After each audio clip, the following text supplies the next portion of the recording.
Hi all, and welcome to this Better Your Chess live stream. My name is Waldemar Moes, and I'll be your host for the coming 60 to 90 minutes or so. So, what are we going to do? I'll be setting up blitz challenges on leadchess.org with a time control of 5, 3, and since this stream... Hi all, and welcome to this Better Your Chess live stream. My name is Waldemar Moes, and I'll be your host for the coming... Okay. My apologies for that. So since this streaming and talking business is new to me, these challenges from my side will be casual. And if you want to challenge me, that's also fine. Please use 5, 3 for the time control. And both rated and casual are fine. Just what you are comfortable with is fine. So then after the game, I will take some time to analyze it with the tools that leadchess.org offers us, and hopefully everybody will learn something. And depending on the content of the game, this analysis process may take a while, so tonight will not be about playing game after game after game, but will be more educational, hopefully. Also, after each game and analysis, I will take a look at the chat to see if there are any questions, if I don't forget. So I think that's it as far as introduction is concerned. Without further ado, let's have some fun. It's game on. Okay, so I'll create a game here. And then, yeah, let's make it 5, 3, casual for now. Okay, I'm setting up the challenge. Wow, already somebody is there. Inspector Poe. Welcome, Inspector Poe. Can't see where you're from, but you have a very decent rating. Okay, let's try this. The Van Gate opening in reverse. I'm experimenting with that a little bit lately. So he's hitting f7. I think that I should be fine if he attacks me with knight g5. I can always play something like e6, right?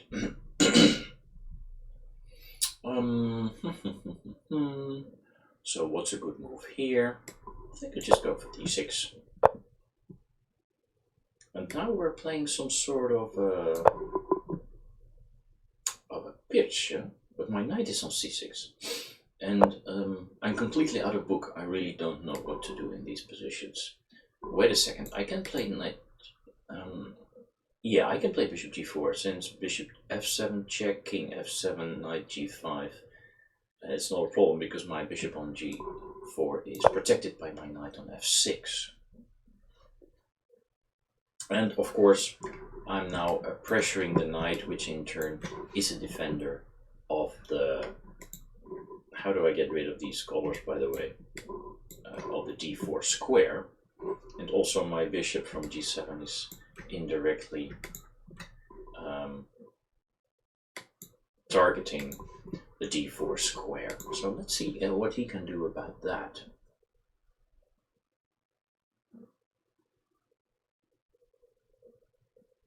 And then of course there's the e5 move, right, this move, to put extra pressure on d4.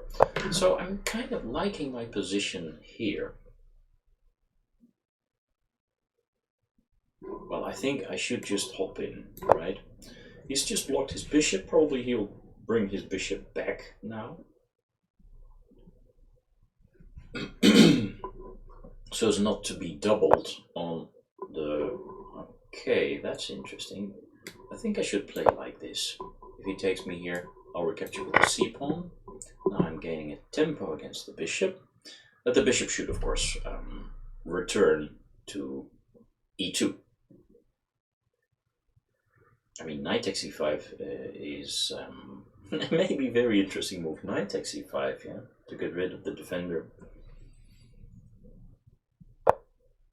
Yeah, but now I'm not so sure about this.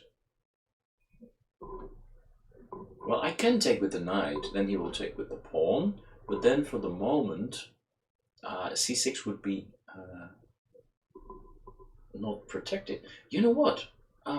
I really don't see how he's going to solve this pin, so let me just get out of check first, maintain the tension on the knight on f3, and see if I can maybe make even more use of that.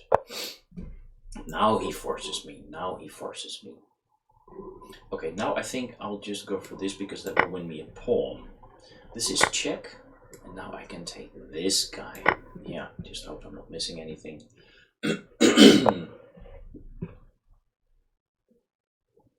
Now, ideally, I should be able to bring the queen over, but it's not so simple. Okay, c6 is also hanging. I can play c5, just maintain my extra pawn, but there's also, let's say, knight h5, which looks very attractive. Knight h5, but I'm not so sure after.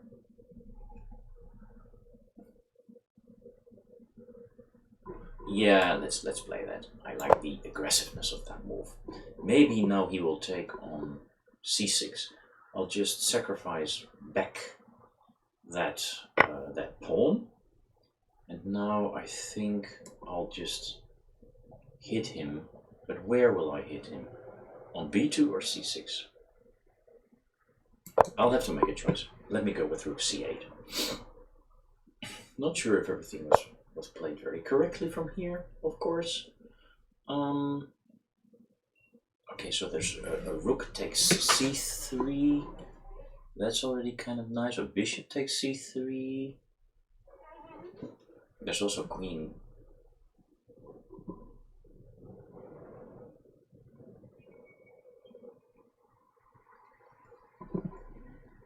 I think I should just go for that king. Let me just go for that king. Bishop e5. So now I'm controlling the f4 square. Maybe takes on c3 was better. You know? Bishop c3, even rook c3 was possible there, but somehow it felt like selling my advantage a little bit too short.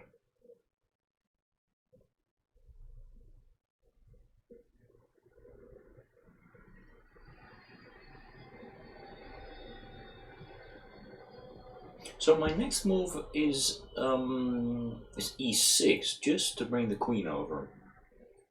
And he still has problems developing. Yeah, okay. Let me see. Let me just kick the knight, yeah? Let's see where he goes.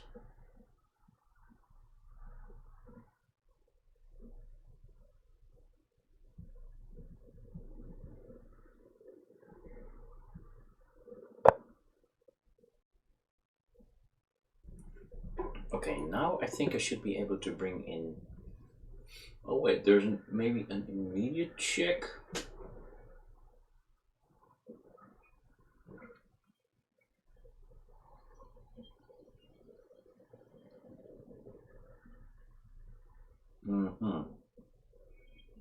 It's not so simple. Let me just bring in the queen. Feels like there should be a decisive advantage now.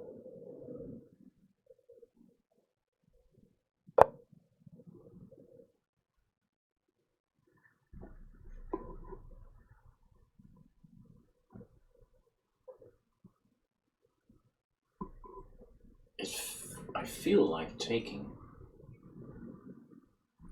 Okay, come on, guys. I need to play the correct move here. Let me get rid of this. And now, where's the winning idea here?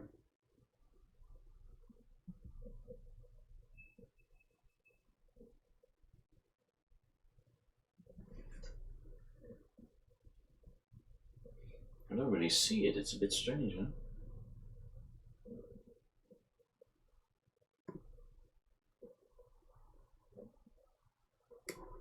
Okay, if I don't see it, then I'll just play knight f4. You can take that. And then I'll go here.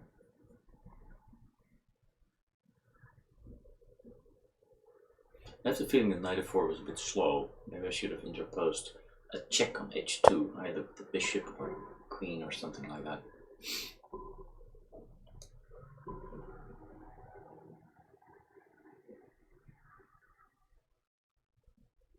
now this looks kind of attractive.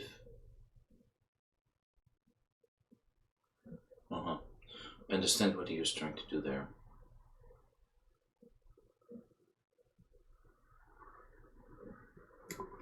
Okay, let me see. He should protect now. F2. Because I'm threatening the famous maneuver with bishop h2 and so on.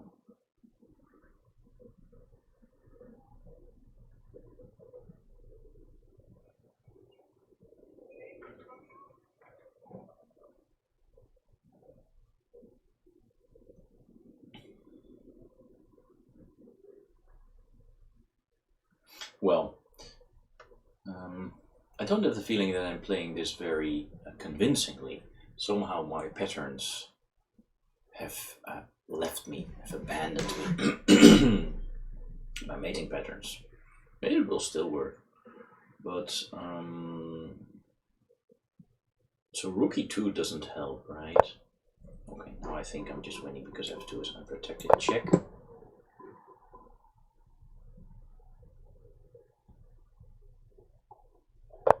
Okay, check.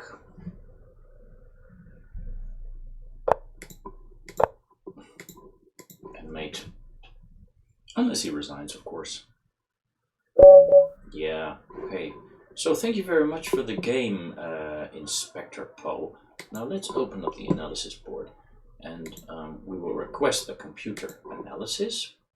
And while the computer is doing its thing, let's just go through the game. Let's just go from move 1. This was all, let's say, quite normal stuff. So I played d6, not e6. Knight f6, I think the position is fine for black. The computer seems to agree. And now bishop g4 is also alright. Yeah, I think he needs to go back with the bishop on e2 just to fix the pin on his knight, which is very nasty, and also in the process deal with the pressure against d4. So d5 is what he played, but now he's sort of giving up on the dark squares, and I'm just jumping in. Again, bishop e2 is the expected move, but he checked me. Now I can put this pawn in between. I understand why the computer suggests to go back to e2, because if you take, you trade a center pawn for a flank pawn, and now the structure really is a little bit better for black. Again, bishop e2 here would keep the disadvantage to a minimum, but bishop a4, according to the computer, is a big mistake. Yeah, well, I think we understand why. Because the defender of the light squares has gone away too far. So the computer agrees also with my castle's move, and then h3, inviting me basically to take on f3, which I do, takes, and now I just take the pawn. I'm hitting the rook. Of course, maybe he could in between play bishop c6, but then after rook c8, both rook on f1, and let me just execute that. You know, something like this along these lines. Then still, I could take here on f1 if I want to.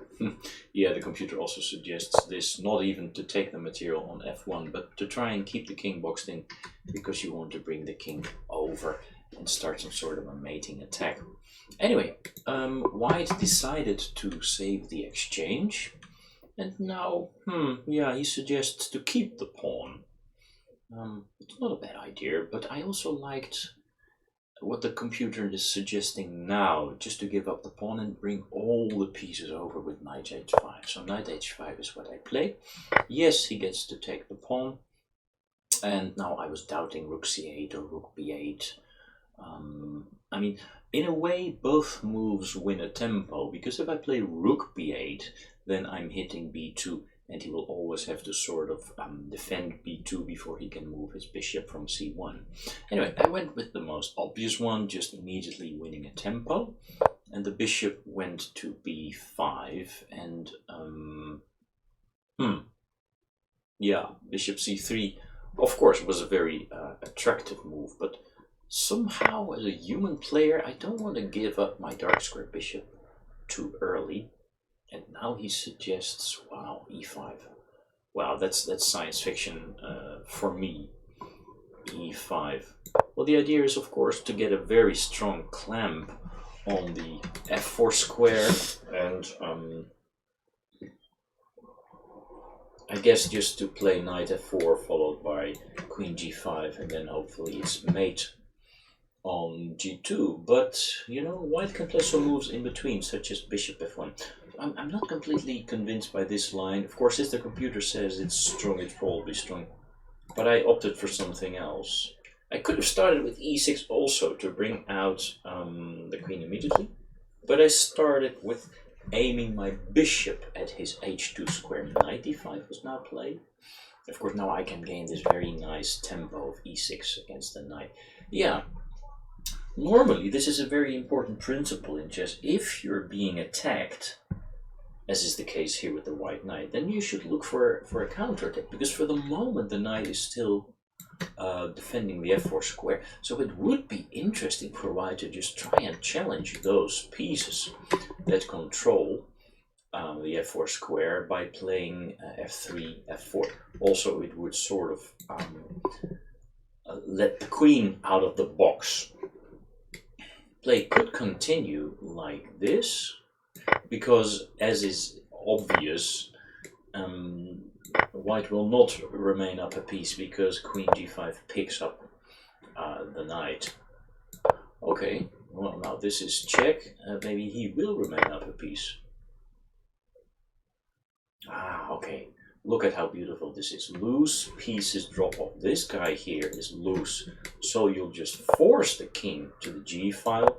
Then you'll go to, if that's what he suggests, yes, that's what he's suggesting, then you go to g5, and then, you know, you pick up this guy, and then with the very unsafe king and being up a pawn, because let's not forget, after queen d6 and rook c2, black should be winning this position. This guy is very weak, this guy is very weak, this guy is very weak. So this is also a very interesting line. Instead of f4, which sort of trades many pieces so that it will not be made immediately, my opponent played knight e3, and I just went with my hunch. Apparently it's a very big mistake, minus 8.3, and I just went with my hunch just to bring the queen closer and have all kinds of attacks here. Knight g4 was played. I was thinking here for a long time, wasn't I? Well, I did understand that probably I want to get rid of the knight, because the knight on g4 is, for instance, protecting the mating square on h2 and this square here. So I just cleared the h file and I started exchanging this defender. But now I made a mistake, I think. Yeah, this is I felt it. I said it during the game. Probably knight f4 was too slow, not correct. Okay, so my instincts didn't let me down, even though I couldn't find the correct solution here. So knight f4 is still, I would say, a winning advantage, but it's a blunder in the sense that I could win much faster, namely with the idea that I play later on queen here, because now again, of course, there is the threat of bishop h2 and he cannot take my knight. So a decent defense against that. Maybe there isn't a defense. Well, the computer suggests f4, which already sacrifices many pawns, and then after this check yeah, king f1, knight f4, that's yet another very good pawn. Well, I mean, you can just use your eyes and see that black is clearly winning here. But back to the game, where I played the inaccurate knight f4, question mark. Yes, this gives him the opportunity to trade off an undeveloped, inactive piece for one of my very active attacking pieces. But of course, we still like the difference in the position Most notably the fact that white's king is very unsafe and that I have the dark squared bishop. And in these middle game positions, it's well known that the side who has the initiative is basically attacking with an extra piece, because white has a bishop of the light squares, and this bishop cannot defend the dark squares, the squares that I'm attacking on. But yes, with a move like queen f3, at least it would not be an immediate mate, and he would be hitting my bishop on f4, so I cannot take immediately on c2. The computer now suggests something like this. This is a check, you have to go here, and then rook c2, and of course the position remains tremendously strong and definitely technically winning, but it would take a lot longer. So both sides miss a chance there, me playing this knight f4, and then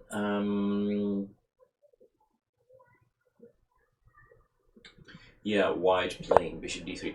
I think I know why he played bishop d3, because if now I would have played this check, force the king to go here, and play this check, force the king to go here, then one of my ideas could have been to take the pawn on e4, but obviously now after bishop d3 this queen is defended, so that would be a lot of baloney.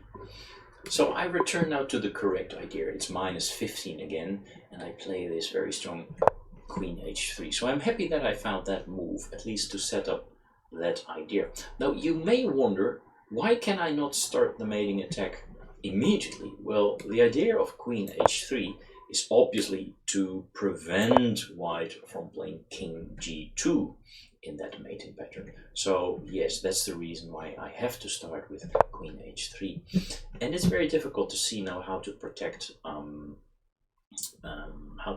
the f-pawn. If we use the rook, then obviously it's immediately mate, right?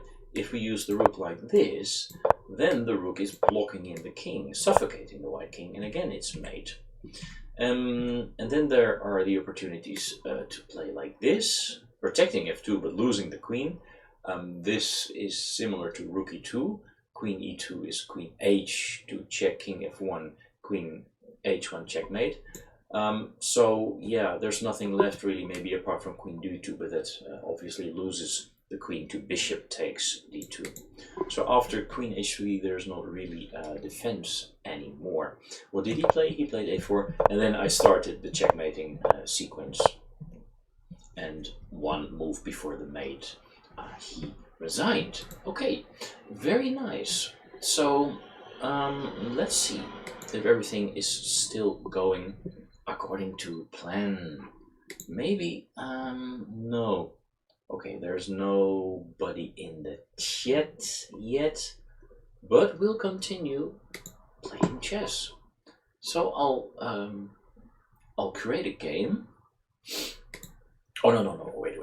Let's see what happens here. Yeah. So here there is just a little bit of opening advantage for white, and then I start to put pressure now on the d4 square, and after bishop a4, which happens around here, I definitely win the pawn on f3, and then I just bring my pieces over. I maintain the advantage. Here I make the big blunder, which is why the graph goes up again towards white's territory, but then well, I sort of get back on track again, and it's checkmate. Okay, well, let's see, let's play another game, create a game. So that takes, well, at least this game, it takes about 20 to 25 minutes, you know, to play the game and to analyze the game. So let's see where we're headed with this.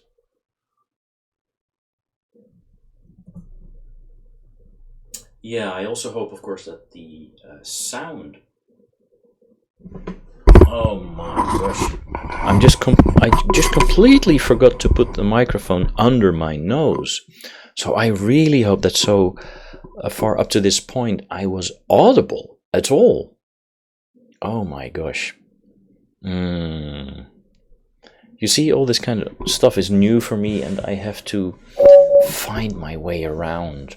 Hi, Mondstaub music, Mondstaub music.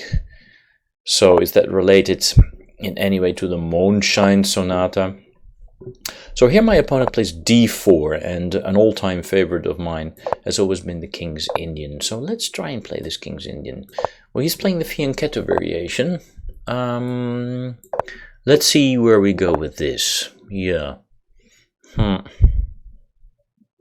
Okay, let's just play the normal regular stuff for now. Knight e2. Normally the knight just goes to f3, of course. Now that my pawn is here and the knight is on e2, I would like to keep my pawn on e5 and sort of frustrate this knight from jumping forward. So now what I'm going to try and do is hit the e4 pawn. I'm attacking it twice now, obviously. Yeah, okay. Well, thank you very much. That's one pawn. If he takes me here, I can recapture that. And now he also needs to be careful because he just opened up the long diagonal there. Okay. Officially, you know, this is maybe not even allowed to use notes, quote-unquote notes, as I'm using circles and colors on the chessboard, just to remind myself what this is all about. Hey, I thought I just pre-moved knight e4, but then again, maybe I didn't. That's also weakening this diagonal, guys and girls. And g3 is a little bit weak. So what can I do here? I cannot push my e-pawn yet because the knight is in the way. What's the best square for the knight to be? I think somehow, since I have trouble jumping, I'll just play this move.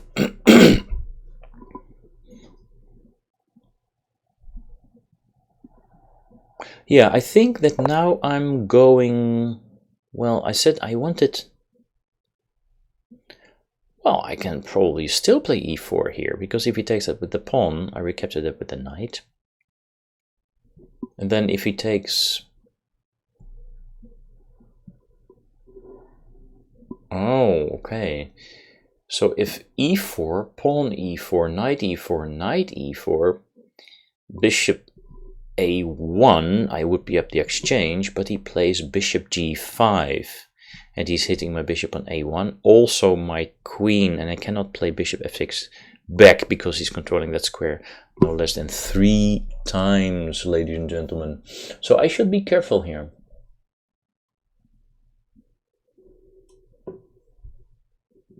Maybe I can just play this. Play against his unprotected rook in the... But now, again, he's giving me a pawn. I mean... Thank you very much. Knight e4 is not a problem because f6 is protected twice, and now I'll just... Is that true what I'm saying?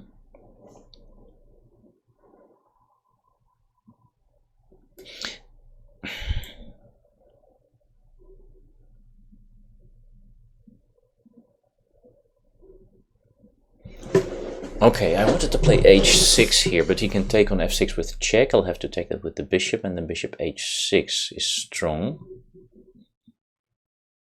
But I suppose that's still a very good position for me. But there's also bishop f5, and maybe I can maintain the extra 2 pawns in that case. Because knight c3 is impossible there, right? Yeah, but if I play bishop takes e4, I would open up the f-file and he would again have extra pressure against f6, so it's not a good idea. I'm going to play h6, get rid of the problem of the pin right away, once and for all. I want to say, not right away, but once and for all. Okay, now he's changing up the move order. I think he should have played knight f6, check there. At least he would be able to take the pawn on h6. Now, of course, if he takes on f6 with check, I'll recapture, so I'll just pre-move that. But if he doesn't...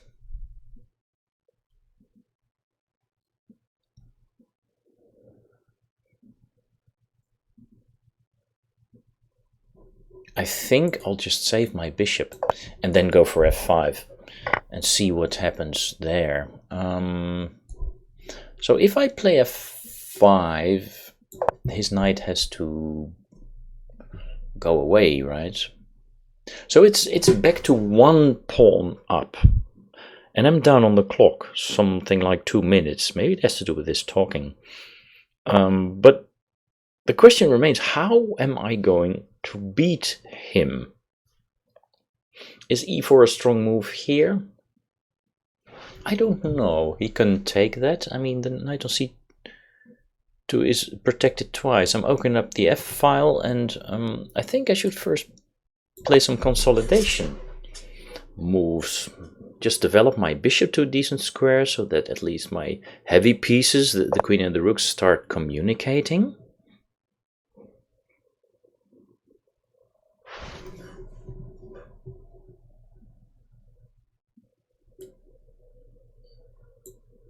It's not so simple, funnily enough. It's not so simple.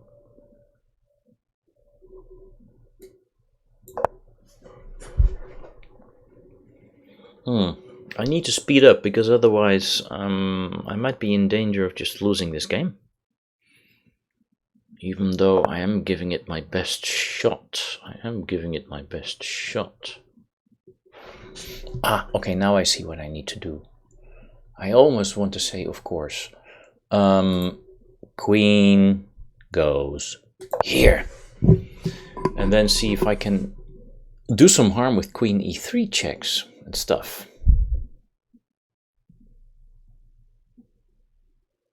For instance, I think if he plays knight b5, then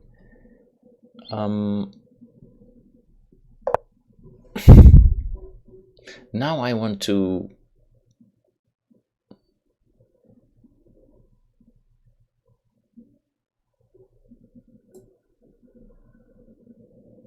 I just have to play like this. Yeah, I think now I'm opening up my bishops.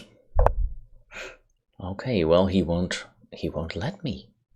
He won't let me. Okay, but let me go here.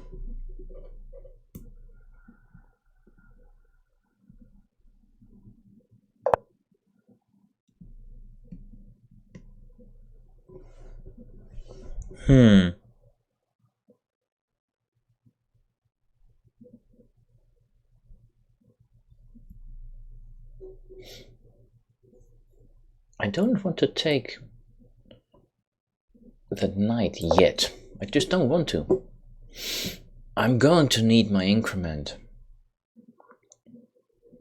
Ah, it's a pity that he had this f3, f4, keeping everything closed, you know. But I think the next move is queen b2. Then I'm hitting everything. Not in the... Oh, okay.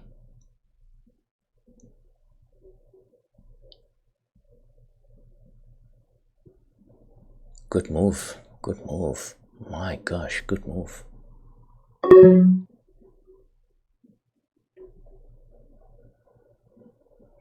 Yeah, I just don't know what to do here. Let me just make this move. I mean, is this guy playing 12-20? Well, I think he plays stronger than his rating. That much is for sure.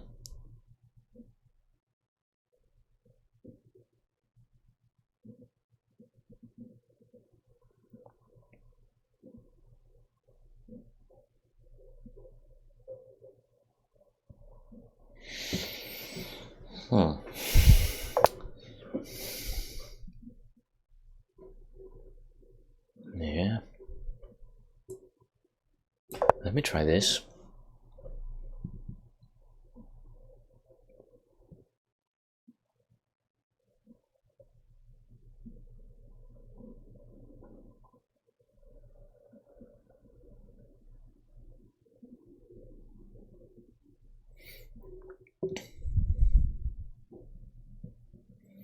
Okay.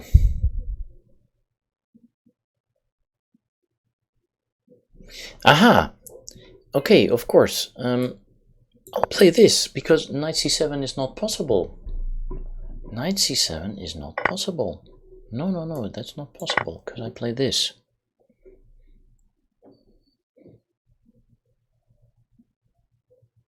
If he takes on a8, then I'll play here. Okay, important to know is that b6 is now protected. No, okay. Now I should be able to win it. Okay. Now my opponent loses the threat. Moes stop music. Well, he played very tenaciously there. Very tenaciously there. Moes stop music. Okay, well, maybe I'll just play this move. I still need to keep my wits about me. Okay, let's just play this move. Frustrate him completely.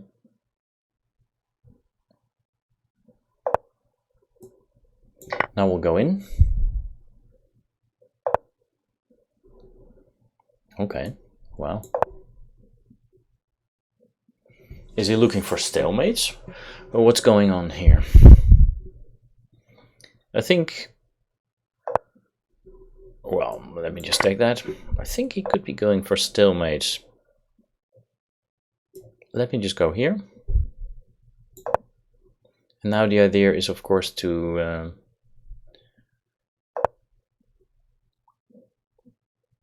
if I go here...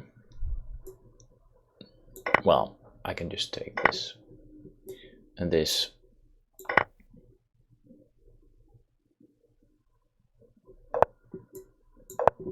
Okay.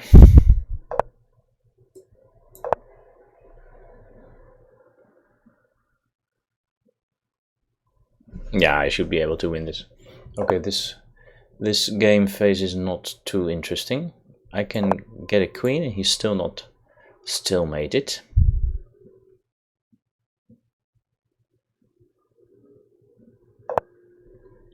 I think this is pretty good. Okay. Well, let's analyze this. So we're going to request a computer analysis, and then we'll just go back to the beginning of the game, where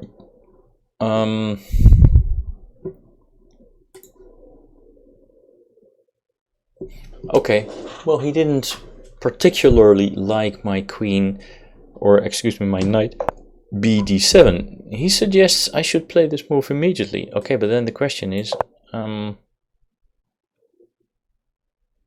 well, I don't really understand this, to be honest. I don't understand this.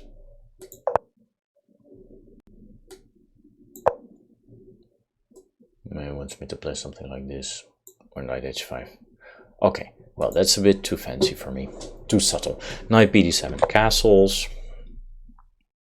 e5, typical move. Okay. He should have protected, yeah, but unfortunately he didn't. So what is going on here? Why does the computer not suggest I should... Wow. Okay, I understand. The knight is out on a limb. This was actually a bit of a blunder. Wow, this was actually a bit of a blunder. He could have played f3, and the knight doesn't have any safe squares anymore. And white is obviously clearly better here, being a piece up. Wow, okay, that is interesting. Yeah, that's interesting. But instead he gave up his beautiful light squared bishop, and he lets me get away with the extra pawn and also a safe square for my knight. Because now after f3, there would be, for instance, oh, knight. Why didn't I go knight g5? I completely missed that after knight g5, I have these extra options of going to h3. Yeah, and I would also not be blocking in my f-pawn. So that was a bit weird, but okay, I mean, nothing wrong with knight f6 either, right? So going here, a5, he agrees, bishop. I take the pawn, knight. He also agrees with h6, the computer. Okay, we like that. I thought that maybe it would have been a bit better to take like this, And then maybe he could play like this.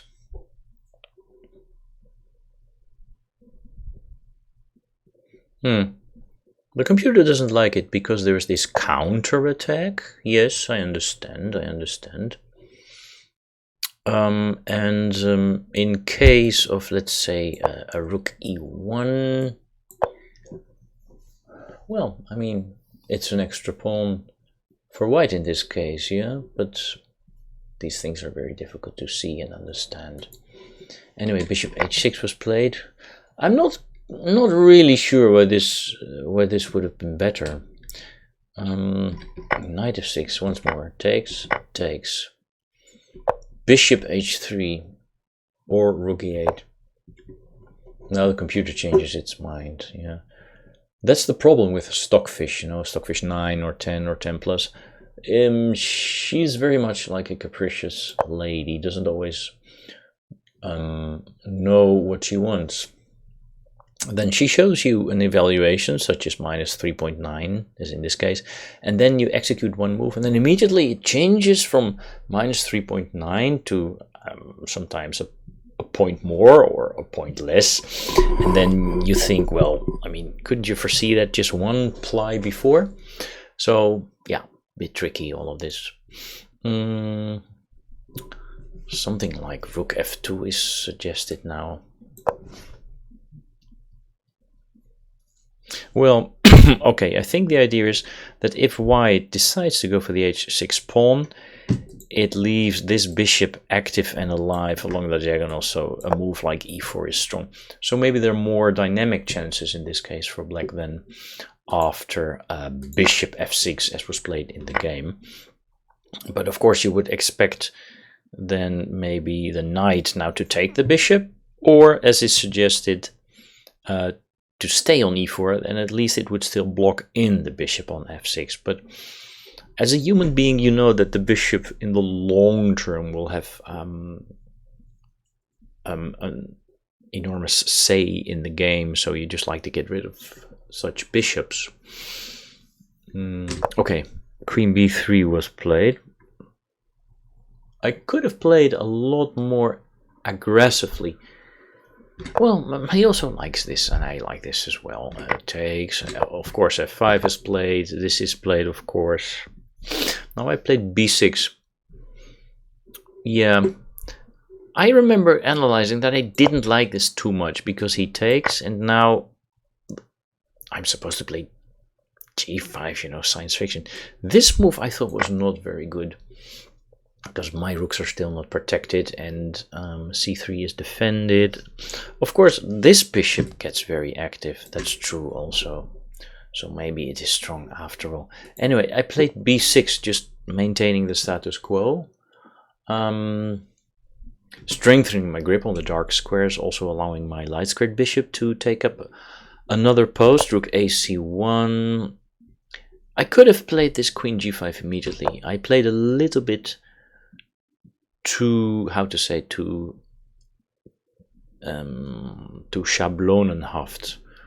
Yeah, okay, well, that's German, Waldemar. Anyway, a4, queen g5 is played now. Yeah. Yeah, okay, I was thinking about queen e3, and then I saw e4, but I just completely missed f4, which sort of pushes me back. So then, with hindsight, I don't like this e5, e4, because there's this closing move, f3, f4. Here I'm in the heart of white's position. Yes, the only way to really try and kick me away is by means of knight d1, but then I'm just taking over here on the queen's side. Yeah, a4 is becoming really weak, and this is just a technically winning position. So this would have been much better. So e4 was not so good. Of course, still a great position, but those bishops, you know, how to get those bishops rolling. Yes, now the knights start getting active. Okay, I'm just playing the patient move, rook fc8. I don't want to exchange bishop for knight. Let's get out of here. Knight ed4. King h7, yeah. Okay, I also didn't really know what to do here. Queen e7 is suggested. Maybe this rook a4 would have been possible immediately, as I did earlier in the game. Or am I missing something there? Yeah, it would have been possible. Yeah, but okay, here knight c7 is not really a mistake to make for white, only later on. King h7, queen a3, knight a5, b3, and now this move. Yeah, rook c a8. So I'm back on track. The computer agrees with me. Obviously, this is just not possible. Okay, and from here on, I don't think we have to take a look at the rest of the game because, well, the result obviously was never in doubt. Maybe it makes sense to look at this situation here. So the defining moment in the game was where I was, to be honest, a little bit too greedy. I just assumed that e4 was up for grabs, but as sometimes is also the case in Ruy Lopez positions, for instance, the open Ruy Lopez, where there is a knight on e4, you have to be careful that you will not lose it with f2, f3, because as is the case here also, if f3 would have been played, there is no knight g5, obviously, because of bishop g5, and there is just no other safe square to go to, because you've just been pushed away from the c5 square. So that was very greedy. Okay, I could have been punished there. Anyways, thank you for the game Moonstaub Music, and I think we will go and play our third game of the evening, and who knows, maybe also of the session.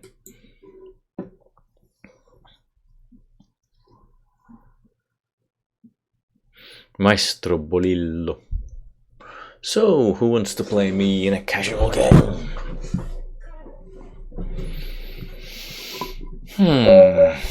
Okay.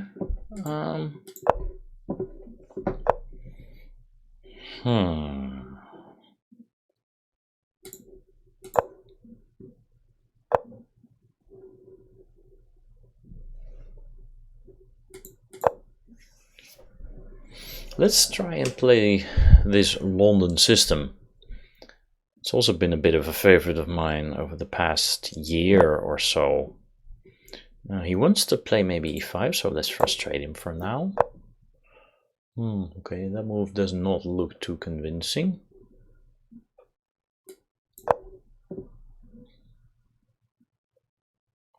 But maybe I should have played h3, g5. So sometimes knight h5 now is an idea. So let me safeguard my beautiful London bishop, Yeah, exactly. So that's where he's going right now. Oh, it's a very difficult choice now to play g3 or h2. Let me go with g3 right now, because normally you want to keep the bishop on g3 so that later on, once your king is castled, there is always this luft for the king, which is obviously not the case if the bishop is on h2, stuck on h2. Now, should I push e4? Yeah, okay, let's just push e4. This works like a red rag on a bull, and my zodiac sign is bull, so it should work like that. Okay. Bishop c4 is maybe d5. Yeah. I'm gonna go, I think, with also maybe not too convincing. Bishop d3.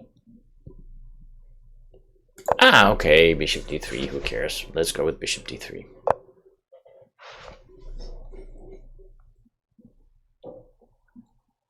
Yeah, now let's castle, because before we do anything we need to get castled. And then I want to play e5.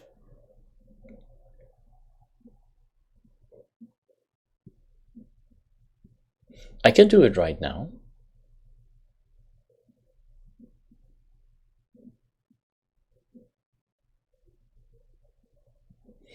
Or should we prepare it with queen e2? I don't know. I don't know. Maybe e5 was already very strong there, to be honest. But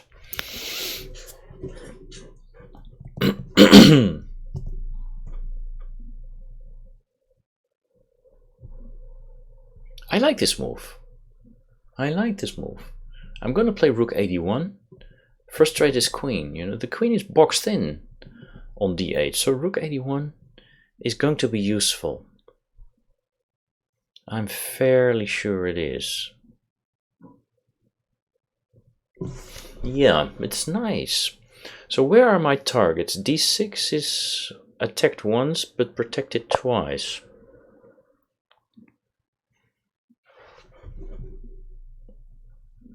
Okay, let me play that. And then this, as I was thinking.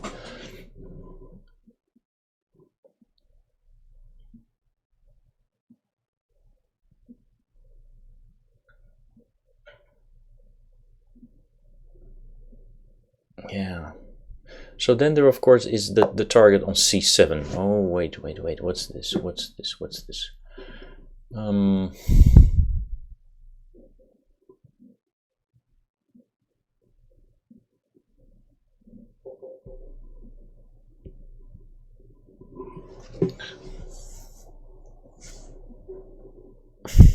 I think I should play something like this.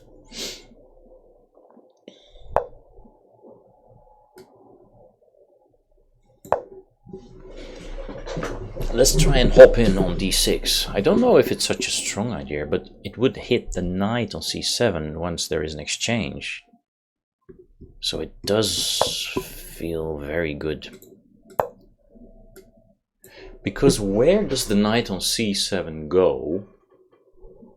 Maybe it can still go to a6. It can still go to a6. I missed that. No, I can take that because my queen's on e2. Yay! Okay.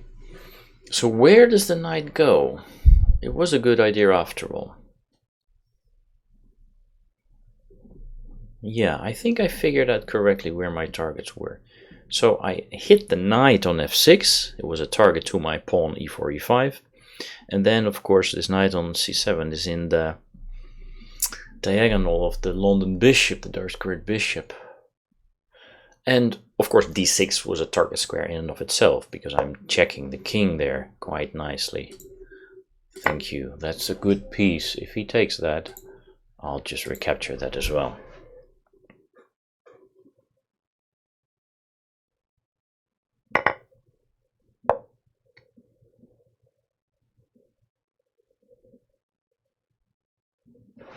Okay, if I play c4 now, there is knight... Oh, okay. Yeah, I understand. It's just a piece, right? It's just a piece. Okay, let's go to the analysis board and see what we can do with this.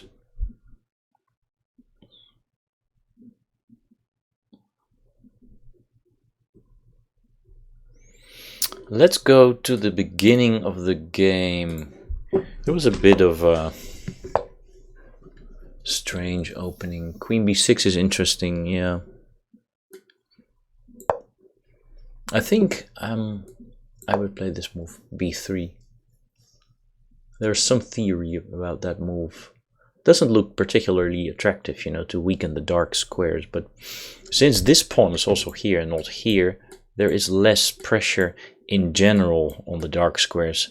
So white can somehow afford to play b3 there if it just follows it up very carefully.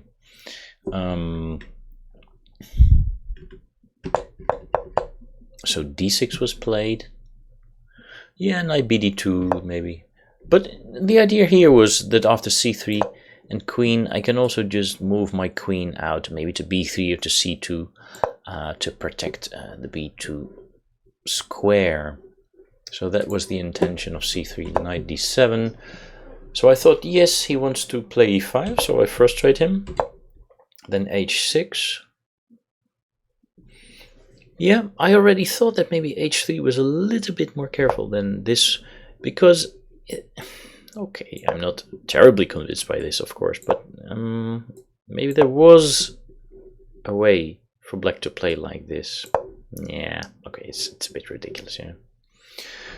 So let's go back to knight bd2, which was played. Knight g f6. Now I play h3, yeah, because now knight h5 is, I think, a threat. Because if I make a nothing move, then, you know, he might just play that. Yeah, knight h5, he might just play that, and I don't want to lose that London bishop. So I played h3, knight d5. Bishop g3 he likes again. Okay, he likes again. This was played. Okay, now the red rag on a bull. e4 was played, knight c7. Well, he suggests bishop c4. But I didn't like this move so much. I mean, I was considering maybe to take here on c7. But after queen takes c7, d5 is still protected 2 times. But he says, yes, you can just go back. And then if we get this kind of stuff... Yeah, okay, I mean, of course, it's all better for white. But was bishop d3 wrong, or? Not really. Only 10 centipawns difference. e6 was played. Yeah, why does he not like this? Because it locks in the bishop from c8 probably and weakens d6. It must be something along those lines that he doesn't like it. So I castle, I don't do anything, bishop e7. Now there was the immediate e5, I could play that here. But well, that's what I mean. You know, Stockfish suggests plus 2.2 after e5. Then I execute the move played by me. And he said, oh yeah, you're right, this move is better. So that's weird. That's weird. c5, opening up the position with the king still in the center. So I immediately accepted the challenge. I exchange, and yeah, knight c4. Does that have a more direct threat than what I was thinking? Of course, after knight c4, there's e5 with the idea of knight d6 check, you know, and similar lines to the game. So plus 3.2. How does he like my rook move? Plus 3.1. So it's maintaining the advantage. He still didn't castle. He still didn't castle. And now he says, you made a mistake. Waldemar, you made a mistake. So what is so strong about knight c4? Well, I think if we type in X, we can ask him what the threat is. Bishop c2. Yeah, okay, bishop c2. And the only thing to save the queen is to put something in between, but then you will be in a horrendous pin. And then I'll just attack that pinned piece. I told you, if the rook comes to d1, then the queen will be very embarrassed. Okay, so then the idea is just to really make use of that d-file. And of course, knight c4 just uncovers that d-file, you know. It just brings the rook closer to the queen by unmasking all those pieces from the d-file. I didn't play that, so plus 4. What did I play? I played e5. Yeah, he doesn't like that somehow. Because he says, I think he says, you're sort of locking in your pieces instead of giving your pieces scope. So knight c4, okay, that's something to remember for me. I could have played more accurately there. Knight fd5 he plays. So now I played knight e4. Also not the very best. He likes c4, but then I thought, yeah, you normally think so. What happens if he... Yeah. So if he takes this... Yeah, there's just no saving. Yeah. Okay. Yeah, I mean... all those dogmas, they don't count, you know, with such a tactical position where the queen is so vulnerable on the d-file. Okay, it makes perfect sense, to be honest. Let's go back to the game where I played knight e4, which is still winning. Now he played this. Yeah, that was a mistake, because this was a very nice idea. I mean, he has to take it, because if king f8, I'll just pick up the bishop on b7. So takes, but now the knight on c7 was embarrassed, and I could take it. He suggests, why don't you give an in-between check on b5 even? Also to ruin black's right to castle. Okay, that's funny. That's funny. But of course, okay, king f8. Yeah, I was thinking about c4, but then after c4, knight b4 is still possible. So I was thinking a3, but of course also move like knight e5 is very beautiful. Just hovering around the king there, also threatening knight c6 is... Sometimes if he plays f6, there's always knight g6, and you cannot play after knight d5, queen takes d6, because knight g6 check, discovered attack, picks up the queen on d6. So completely winning position, of course. Now let's take a look at the graph. Whoa, I mean, this must be one of the most, how to say, constant graphs, constant games that I ever played. Okay, I'm also happy to see that there's basically only one inaccuracy. I played e5 there when he thinks knight c4 would have been a lot better. Okay, that was a decent game, I suppose, from my side. But then, okay, Alex did not really put pressure on my position by developing, you know, in this tiny little box of him, giving me a complete free hand to gain space in the center and put my rook on the d file, for instance. You know, maneuver my pieces to aggressive squares through the center, which is why we like to gain space, because then these central pivot squares such as c4 and e4 become available. And then in the end I was able to make use of the, let's say, the tactical positions, the weak tactical positions, or the tactically vulnerable positions that his pieces were in, such as the queen on d8, the bishop on b7, the knight on f6, and the knight on c7. Okay, well, I think that's it for tonight, folks. I'm going to stop the stream. That was 3 Blitz games, Blitz talk and analysis. I enjoyed myself. I hope to be seeing you guys around, so let me see if I can finish the stream from here. Well, actually, before I go, I think there's something I want to say. Of course, if you like this video, please subscribe, like, or comment here on the YouTube channel. You might also want to hop over to betteryourchess.com, read a little bit more about me, who I am, what I'm doing, and what we offer at the Better Your Chess University, for instance. So, hope to see you around soon online, and thanks for your attention. Until next time, bye bye.